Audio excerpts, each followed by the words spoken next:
हाँ, इस समय हम लोग भारतीय संविधान एवं राज्य व्यवस्था कंटिन्यू किए हुए हैं। भारतीय संविधान में इस समय पार्ट 3 फंडामेंटल राइट यानी कि मूलभूत अधिकार कहिए या मूल अधिकार कहिए, तो उस पर हम लोग चर्चा कर रहे हैं। और इस समय मूल अधिकार में हम संस्कृति एवं शिक्षा संबंधी अधिकार में हैं। आप समझ गए होंगे कि किस आर्टिकल की बात हो रही है। आर्टिकल 29 की बात हो रही है और आर्टिकल 30 की बात हो रही है। यहाँ अनुच्छेद 29 और 30 पर हम चर्चा करने आपसे जा रहे हैं। 29 और 30 महत्व रखता है। भारतीय संविधान में अल्पसंख्यकों को संरक्षित क्यों किया गया है, जबकि देखा जाए तो आरक्षण उन्हें भी मिला हुआ है ना। ऐसा नहीं मिला हुआ है। रिजर्वेशन उन्हें भी मिला है जो अल्पसंख्यक हैं, जो उसमें ओबीसी में आते हैं, कुछ ईडब्ल्यूएस का सर्टिफिकेट बनवा लेते हैं, उनको भी मिला हुआ है। फिर ऐसा कौन सा ऐसा रीजन है कि अल्पसंख्यकों के लिए भारतीय संविधान में अलग से प्रावधान किया गया, क्योंकि भाषा, उनकी संस्कृति, उनकी लिपि को जो है बचाने के लिए ऐसा किया गया। यहाँ से मैं आपसे कहूँ तो पीसीएस मेंस में, यूपीएससी मेंस में सवाल सीधे आ सकता है और आपके इंटरव्यू में भी ये क्वेश्चन पूछा जा सकता है आपसे। किसी भी स्टेट का पीसीएस दे रहे हों तो वहाँ भी इंटरव्यू में एक क्वेश्चन अराइज किया जा सकता है कि अल्पसंख्यकों के लिए विशेष प्रावधान संविधान में रखने के क्या औचित्य हैं।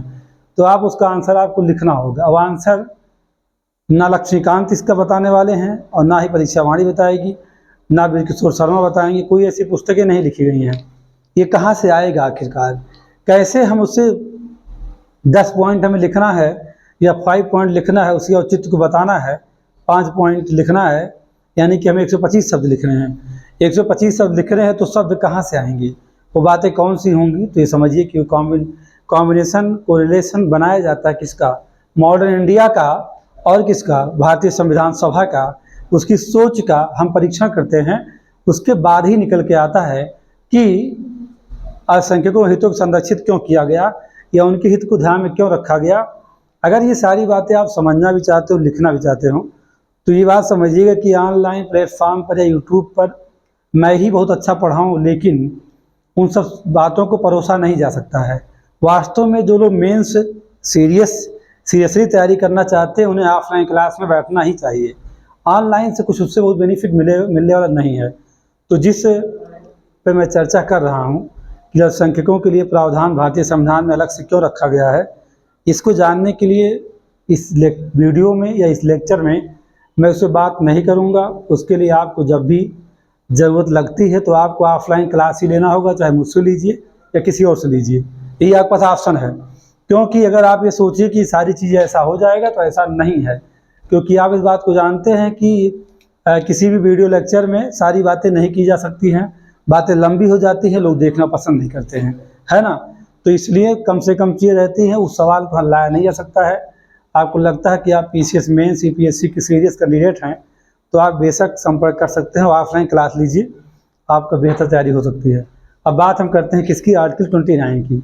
पहले हम देखेंगे कि अनुच्छेद 29 में मूलतः क्या बातें की गई हैं। 29 का जो हेडलाइंस या टैग लाइन है वो क्या है? अल्पसंख्यक वर्गों के हितों का संरक्षण है। क्या है? अल्पसंख्यक वर्गों के हितों का संरक्षण है। इसमें यह कहा जाता है, इसमें ये भी समझिएगा आप, इसमें 2 क्लाज हैं। 29 में का एक उपखंड 1 है और एक क्या है? उपखंड 2 है ना। एक है और एक 2 है। हमें दोनों को जानना चाहिए। उपखंड 1 में क्या कहा गया है? भारत के राज्य क्षेत्र। भारत के राज्य क्षेत्र का मतलब आप समझ रहे होंगे, जो आर्टिकल 1 में बात की गई है, जिसकी बात कहाँ की? भारत संघ राज्य क्षेत्र की बात की गई है। तो जो आर्टिकल 1 पढ़ते हैं, शेड्यूल 1 पढ़ते हैं, तो आप वहाँ आपको बताया गया इसके बारे में। यानी भारत के राज्य क्षेत्र का मीन्स है कि संघ शासित और जो सामान्य राज्य हैं उनमें से कहीं भी, या भारत के किसी भी भाग पर। यानी क्या कहा जा रहा है? भारत के राज्य क्षेत्र या उसके किसी भाग के किसी भाग के निवासी नागरिकों, ध्यान देना आपको, ये अधिकार जो 29 का है, अनुच्छेद 29 में दिया गया अधिकार नागरिकों को प्राप्त है, विदेशियों को नहीं प्राप्त है। कौन से अनुच्छेद ऐसे हैं? 15, 16, 19, 29, 30। ये 29 और 30 जो मूल अधिकार दिए गए हैं, यह भारतीय नागरिकों के लिए है, विदेशियों के लिए नहीं है। ये बात आप कंफर्म रहिएगा। इसे कहा गया क्या? कि भारत के राज्य क्षेत्र या उसके किसी भाग के निवासी नागरिकों के किसी अनुभाग यानी किसी क्षेत्र जिसको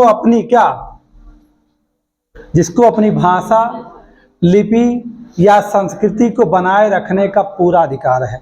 यानी आर्टिकल सब क्लास 1 सीधे कहता है कि हर वह भारतीय नागरिक जो कि कहाँ निवास करता है, भारत में, उसे भारत के किसी भूभाग पर या किसी क्षेत्र पर अगर वो रह रहा है तो उसे यह अधिकार दिया जाता है कि वह अपनी भाषा और लिपि और संस्कृति को बचाए रखने के लिए जुगत यानी युक्ति कर सकता है। ये अधिकार यहाँ दिया गया है। भाषा लिपि बचे कैसे, ये भी बात उठा कि भाषा लिपि या संस्कृति बचाने के लिए करेगा क्या वो। पहले में कहा गया कि अधिकार दिया गया है, कैसा अधिकार कि अल्पसंख्यक क्या करेंगे, अपने भाषा में लिपि को या संस्कृति को बनाए रख सकते हैं कि वो सुरक्षित रहे, वो नष्ट ना होने पाए। उसके लिए आपको देखना होगा क्या, अनुच्छेद 29 का सब क्लास 2 है ना, जिसे उपखंड 2 कह सकते हैं आप। यानी वो कैसे बचाएगा भाषा लिपि अपनी। तो देखिए, राज्य द्वारा पोषित या राजनिधि सहायता पाने वाली किसी संस्था में प्रवेश से किसी नागरिक को धर्म के आधार पर, मूल वंश के आधार पर, जाति के नाम पर और भाषा के आधार पर या इनमें से किसी भी एक आधार पर वंचित नहीं किया जाएगा, ये कहा जाता है। ये सीधी बात है, यहाँ ध्यान रखिएगा। अनुच्छेद 15 में भाषा नहीं है, ध्यान रखिएगा, उसमें भाषा नहीं, धर्म, मूल वंश, जाति, लिंग और क्या है, जन्म स्थान है। लेकिन यहाँ क्या कहा जा रहा है, धर्म है और मूल वंश है, जाति है, भाषा है, के आधार पर विभेद नहीं किया जाएगा या किसी भी संस्था में एडमिशन लेने से रोका नहीं जाएगा, है ना। फिर भी ये अधिकार दे दिया गया किसी अल्पसंख्यकों को कि अपनी भाषा, अपनी लिपि, संस्कृति बनाए रखने के लिए वो जानते अनुच्छेद 30 में ऐसी संस्था का स्थापना भी करेंगे और उसका प्रशासन भी करेंगे। यानी 29 और 30 एक साथ जब आप पढ़ते हैं तो बातें समझ में आएंगी। यहाँ तो अधिकार दिया गया है और 29(2) में कह दिया गया है कि प्रवेश से इन आधारों पर कोई विभेद नहीं होगा। लेकिन उन्हें फिर 30 में क्या कहा जाएगा कि अपनी भाषा, लिपि, संस्कृति को बनाए रखने के लिए वो लोग शिक्षण संस्थान स्थापित कर सकते हैं और उसका प्रशासन भी देख सकते हैं। यानी अधिकार यहाँ मिला है, इसका पूरक आर्टिकल कौन हो जाएगा, अनुच्छेद 30 हो जाएगा। यानी एक निष्कर्ष की बात करूँ मैं, इस बात का निष्कर्ष क्या निकलता है। अब कहेंगे निष्कर्ष लिखवा दीजिए सर, तो आइए ऑफलाइन क्लास में और निष्कर्ष लिख लीजिए, यही तो बात हुई भाई। मैं निष्कर्ष लिखने के लिए हम जो निष्कर्ष जैसे लिखा जाता है, ये जो फॉर्मेट बनता है, तो फॉर्मेट में लाने के लिए आपको कैसे इस पर नोट डाउन कर पाएंगे। जैसे बात हुई कि ये बात होती है कि जो नागरिक हैं भारत में रहने वाले, ऐसे सभी नागरिक, अल्पसंख्यक, बहुसंख्यक, दोनों की बात समझिएगा। ये दोनों को अधिकार प्राप्त है किस बात को लेकर के कि जिनकी अपनी विशेष भाषा है, लिपि है, संस्कृति है, वो क्या कर सकते हैं, उसे वो संरक्षित कर सकते हैं, बचा सकते हैं। लेकिन वो जिस शिक्षण संस्था की स्थापना करते हैं, अगर वह राज्य द्वारा या राज्य द्वारा पोषित है, राजनिधि से पोषित है, तो उसमें धर्म, मूल वंश, जाति, भाषा के आधार पर आप एडमिशन से रोक नहीं पाएंगे। लेकिन अगर आप वो राज्य द्वारा पोषित न हो तो कर सकते हैं, यही कहने का यहाँ तात्पर्य है। क्योंकि ये सीधी बात की जाती है कि भारत के नागरिक को जो अधिकार प्राप्त है ना, अगर वो चाहें तो खुद से स्थापित आप कर रहे हैं। 29(2) जो आपका है ना, ये सीधे 29(2) कह देता है ना कि राज्य द्वारा पोषित या राजनिधि सहायता प्राप्त। अगर सहायता प्राप्त ना हो तो मान लीजिए किसी ने मदरसा स्थापित किया हो, वो सहायता ना ले रहा हो, किससे, राज्य से, कोई सा वो जो है अनुदान ना ले रहा हो, तो वह धर्म के आधार पर क्या कर सकता है, मूल वंश, जाति, भाषा के आधार पर संस्कृति बचाने के लिए, जैसे उर्दू या फारसी को संरक्षित करने के लिए क्या कर सकता है कि भाई जो उर्दू फारसी आपको पढ़ना अनिवार्य है। मदरसे में कोई एडमिशन लेता है तो हाँ कह दिया जाता है कि आप इंग्लिश तो पढ़ोगे, साथ साथ फारसी पढ़ोगे, है ना, आप पे थोपा जाता है या उर्दू थोपा जाता है पढ़ने के लिए। तो उनकी सब वो चाहते हैं कि हमारी भाषा बची रह जाए, कहीं ऐसा ना हो अंग्रेजी पढ़ते पढ़ते लोग भूल जाएं किसी फारसी को, बस यही बात है। यानी उनकी भाषा, संस्कृति, उनका पहनावा बचाने के लिए आर्टिकल 29 सब क्लास 1 है। कोई प्रॉब्लम किसी को है? एक लाइन खाली याद रखो उसमें बस कि अल्पसंख्यकों को अपनी भाषा, लिपि या संस्कृति बचाए रखने का अधिकार कहाँ मिला है, अनुच्छेद 29(1), बस इतनी बात याद रखिए। ये जो राज्य क्षेत्र है ना, इसका मतलब भारत है भाई, समझ जाओ, क्या करोगे सब जान के जा रहे। ये तो टू द पॉइंट की बात की, सीधी बात करिए कि अल्पसंख्यकों को 29(1) के तहत यह अधिकार प्राप्त है कि अपनी भाषा, लिपि, संस्कृति को वो बनाए रखें। उसके लिए वो अनुच्छेद 30 में जाके संस्था स्थापित कर सकते हैं और उसमें प्रशासन भी कर सकते हैं। लेकिन ये भी कहा गया कि 29(2) में कि देखो भैया, राज्य द्वारा पोषित या उसकी निधि से कोई सहायता प्राप्त कोई संस्था चल रही है तो उसमें धर्म के आधार पर, जाति के आधार पर, भाषा के आधार पर और लिंग के आधार पर क्या नहीं, धर्म, मूल, वंश, जाति, भाषा के आधार पर आप कोई भेद नहीं कर सकते हैं। ऐसा नहीं करेंगे एडमिशन नहीं कर सकते। लेकिन अगर वो राज्य द्वारा पोषित नहीं है तो वहाँ एडमिशन हो सकता है। जैसे आप खुद से एक डिग्री कॉलेज अपना बनाइए, सरकार से कोई अनुदान ना लीजिए, तो आप वहाँ अपने अनुसार करेंगे। जैसे कि एक अलीगढ़ मुस्लिम विश्वविद्यालय है, उसमें 50% सीटें किसके लिए हैं? ये भाई AMU अलीगढ़ नहीं जानते क्या आप लोग? अलीगढ़ मुस्लिम विश्वविद्यालय में 50% जो सीटें हैं ना, वो 50% सीटें मुस्लिमों के लिए क्या आरक्षित है, तो उसमें किसी और का एडमिशन नहीं होगा। जैसे आप जाते कहाँ, डॉक्टर BR अम्बेडकर एक यूनिवर्सिटी है, कहाँ, मोहनलाल रोड पे लखनऊ में है। उस अगर doctor BR Ambedkar university central university है, समझ सोचिएगा, उस यूनिवर्सिटी में भी एडमिशन के लिए 50% सीटें किसके लिए हैं? SC के लिए है, SC ST के लिए है, तो वो आरक्षित है, उसमें आप नहीं जा सकते। ये है, समझे अब बात में। तो 29 ये है, अपनी भाषा, अपने धर्म, अपने वंश जाति को बचाने के लिए, संस्कृति बचाने के लिए आपको अधिकार दिया गया है। ठीक है, ये अधिकार आप ऐसे सिर्फ मत सोचिए कि सिर्फ किसको दे दिया गया है, अल्पसंख्यक को। ये वास्तव में बहुसंख्यक को भी अधिकार प्राप्त, तो भी ऐसा कर सकते हैं। समझिए बात, कुछ समस्या नहीं। अब चलते हैं कहाँ, हम लोग अब क्या देखते हैं, आर्टिकल 30 अनुच्छेद 30। अनुच्छेद 30 अनुच्छेद 29 से संबंधित है। कह सकते हैं कि अनुच्छेद 29 का अनुच्छेद 30 क्या है, पूरक जैसा है, क्योंकि वहाँ कहा जाता है कि अल्पसंख्यकों को किस बात की आज़ादी है? इस बात की आज़ादी है कि अपनी भाषा, लिपि, संस्कृति को बचाने के लिए उन्हें अधिकार मिला हुआ है कि भारत राज्य क्षेत्र में अल्पसंख्यक वर्गों को अपनी भाषा, लिपि, संस्कृति को बचाए रखने का अधिकार है। लेकिन राज्य द्वारा पोषित या राजनिधि से सहायता प्राप्त जो संस्था होंगे उनमें प्रवेश करने से वो वंचित नहीं कर सकते। किन्हें? आधार उसका क्या होगा? धर्म का, मूल वंश का, जाति का, भाषा का। लेकिन आपको हम बता दें, यहाँ पर जो आधार है, यहाँ आधार 2 ही है। अनुच्छेद 30 सबसे खास बात है, ये थोड़ा सा और संक्षिप्त हो जाता है। क्या? यहाँ धर्म है और भाषा 2 है बस, यहाँ जाति नहीं है, समझ सोचिएगा। यानी क्या यहाँ बात कहता है? कहता है अनुच्छेद आर्टिकल 30 कहता है कि अल्पसंख्यकों को, जो अल्पसंख्यक हैं, उन्हें किस बात का? शिक्षण संस्था स्थापित करने एवं उसका प्रशासन करने का अधिकार है। यानी अल्पसंख्यक क्या कर सकते हैं? शिक्षण संस्था स्थापित कर सकते हैं और साथ ही वह उनका प्रशासन भी कर सकते हैं। यानी ऐसा नहीं खाली स्थापना करना है, यानी जो उस विद्यालय का एडमिनिस्ट्रेटिव पावर है वो किसके उसमें अधीन होगा? वो किसके अधीन होगा? वो अल्पसंख्यक जो स्थापित करेगा उसी के अधीन होगा। यानी अल्पसंख्यक अगर क्या करते हैं, धर्म और भाषा के आधार पर एक शिक्षण संस्था की स्थापना कर सकते हैं। कहा जाता है कि अल्पसंख्यक वर्ग धर्म के रूप में, भाषा के रूप में, यानी इन 2 आधारों पर क्या कर सकते हैं? इन 2 आधारों पर वो शिक्षण संस्था को स्थापित कर सकते हैं। एक खास बात और है, जो अनुच्छेद 30(1) है, यानी आर्टिकल 30 सब क्लास 1, यह अधिकार केवल अल्पसंख्यक को प्राप्त है।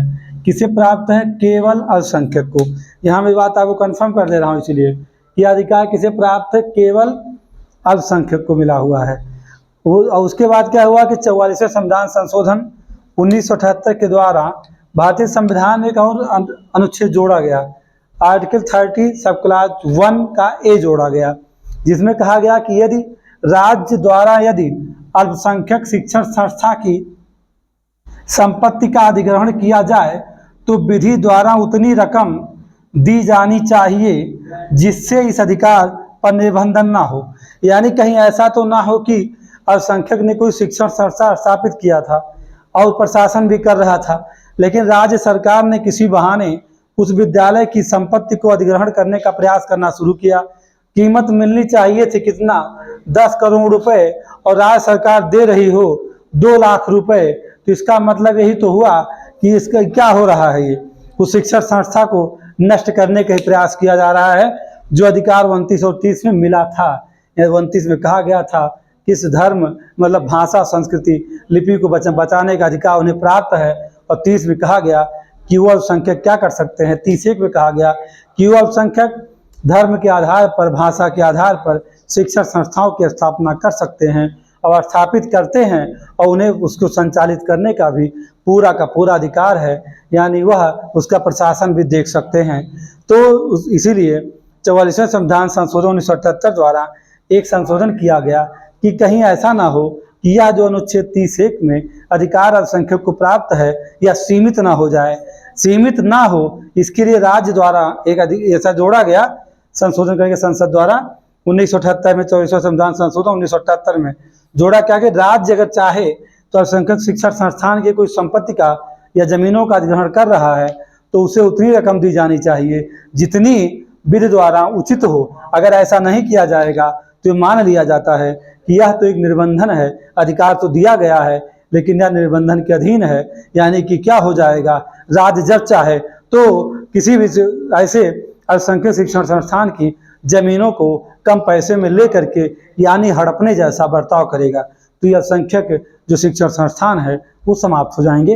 ये बहुत महत्वपूर्ण है आर्टिकल क्या 30 सब क्लाज 1 का ए जो आपका है, जो कि 44th अमेंडमेंट 1978 में क्या इसको लाके जोड़ा गया यहाँ पे। ठीक है, यहाँ तो बातें आप समझ गए होंगे। कोई समस्या है? कोई समस्या वो तो बताइए। नहीं, चलिए तो अब फिर हम क्या देखते हैं, आर्टिकल 30 सब क्लास 2।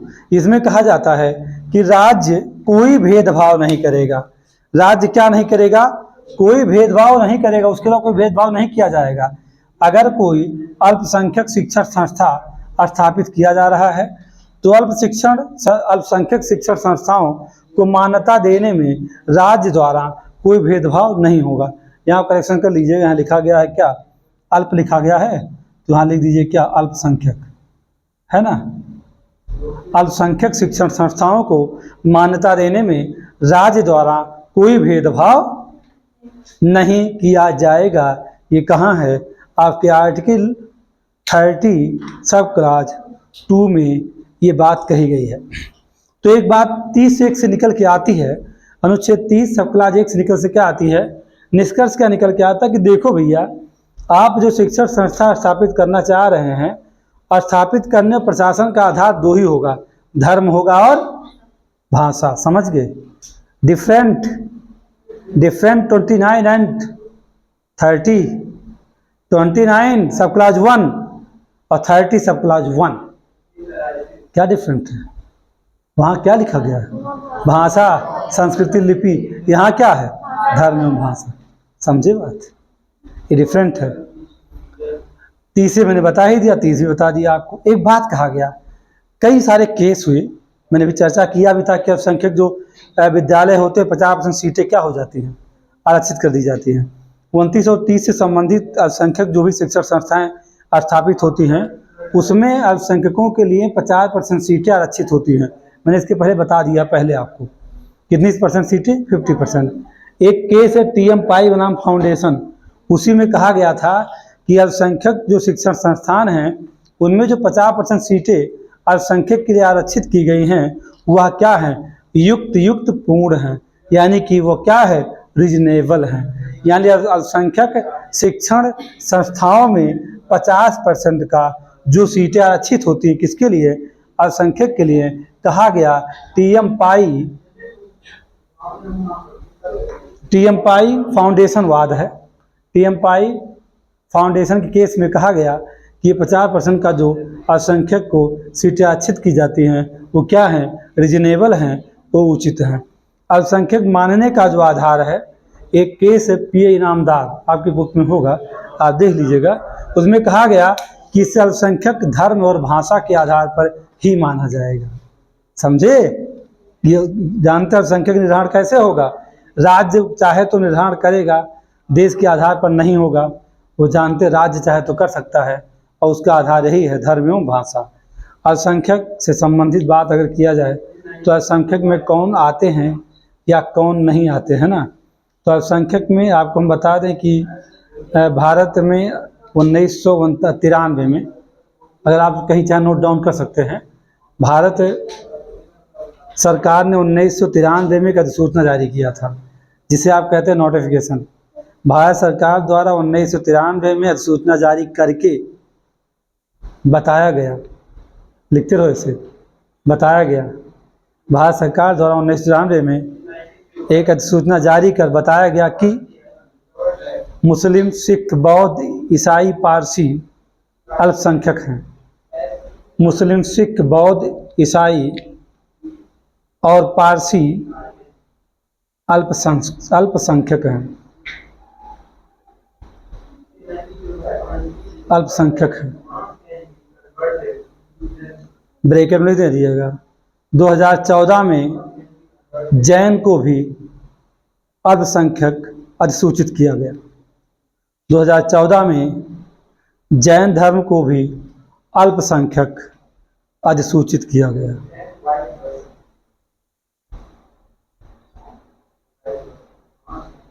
अधिसूचित किया गया। समझ की बात हमारी आप? तो अब आपको सीधे कंफर्म हो गई ये पूरा का पूरा राइट किसे था? संस्कृति एवं शिक्षा का अधिकार पूरी तरह किसे मिला? अल्पसंख्यक। और यहाँ धर्म में भाषा क्या था? शिक्षक स्थापित करो, मौज करो। क्या करो? मौज करो। अल्पसंख्यक के राइट है। तो आपको ये लेक्चर अच्छा लगा हो तो जरूर शेयर करें, लोग तो पहुँचाइए। धन्यवाद।